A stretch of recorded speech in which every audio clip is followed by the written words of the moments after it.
প্রিয় ভাই ও বোনেরা, আমি ছোটোখাটো একটা ফার্নিচারের ব্যবসা করি। এই দেখুন আমার ব্যবসা প্রতিষ্ঠান।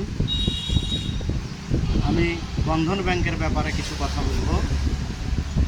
আপনারা বন্ধন ব্যাংক থেকে দূরে থাকুন। বন্ধন ব্যাংকে আমি 6 বছর সদস্য ছিলাম। 6 বছর সদস্য থাকার পর আমি 2020 সালে একটা 1,10,000 টাকার লোন নিই।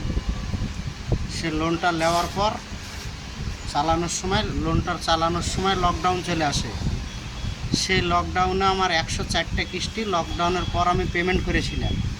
তো বন্ধন ব্যাংক আমাকে বলেছিল যে কিছু দাদা ওই লকডাউনের সুদের টাকা পেন্ডিং আছে, সেই সুদের টাকা পেন্ডিং আছে, ঠিক আছে।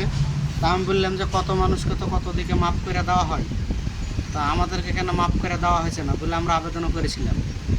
তো সেই বন্ধন ব্যাংক দেখেন আজ 2025 সালে আমি অন্য জায়গাতে আমাকে লোন ফোন নিয়ে চালাতে দেখে এবার করেছে কি আমার সিবিলটাকে খারাপ করে দিয়েছে। যে টাকা 5,000 টাকা বলেছিল সে টাকার পরিমাণ হয়ে আজকে দাঁড়িয়েছে 28,252 টাকা।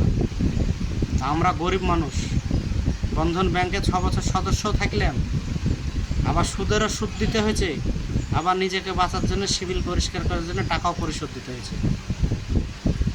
তো কসই ব্যাংকে আপনারা লোনের থেকে আপনারা দূরে থাকুন।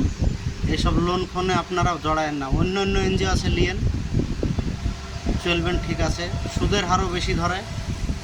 যাই হোক, বলার কিছু নাই। আপনাদের জ্ঞান থাকলে আপনারা বুঝে নেবেন, নিয়ে এই সমিতিটাতে ধাপ দিন। খোদা হাফেজ।